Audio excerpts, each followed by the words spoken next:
न्यायगढ़ जिले के भापुर ब्लॉक पद्मावती के समीप से बहने वाली महानदी में करीबन 500 साल पुराने एक गोपीनाथ मंदिर राधा कृष्ण विष्णु के अवशेष दिखाई देने को लेकर प्रदेश में चहुओर चर्चा हो रही है।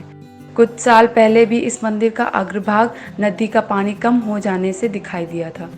इस साल मंदिर का कुछ भाग पुनः दिख रहा है।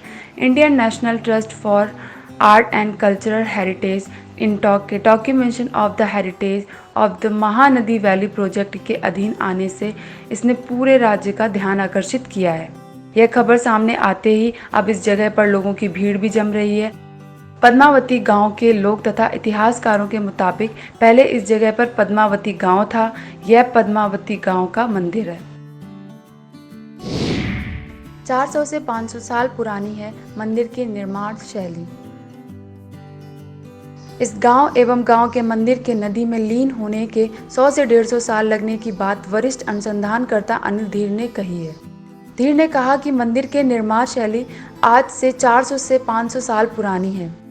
नदी के गर्भ में लीन होने वाली इस मंदिर की प्रतिमा वर्तमान पद्मावती गांव के कैवट शाही के पास निर्माण किए गए मंदिर में स्थापित किए जाने की बात कही जाती है।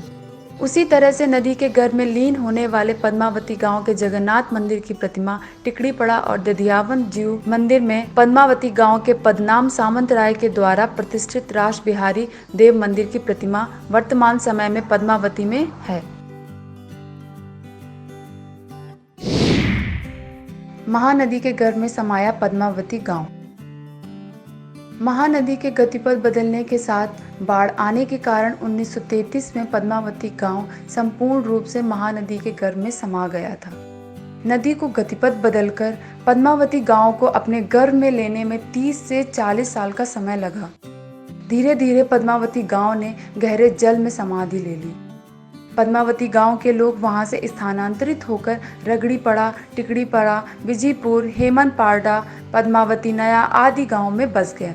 पद्मावती गांव के लोग हथकरघा, कुटिल शिल्प सामग्री निर्माण के साथ कैवर्त के तौर पर काम कर रहे थे। अपनी सामग्री पश्चिमांचल में भेज रहे थे। उस समय परिवहन के लिए जलपथ का व्यापक रूप से प्रयोग होने से पद्मावती गांव के लोगों ने नदी किनारे अपना डेरा डाला था।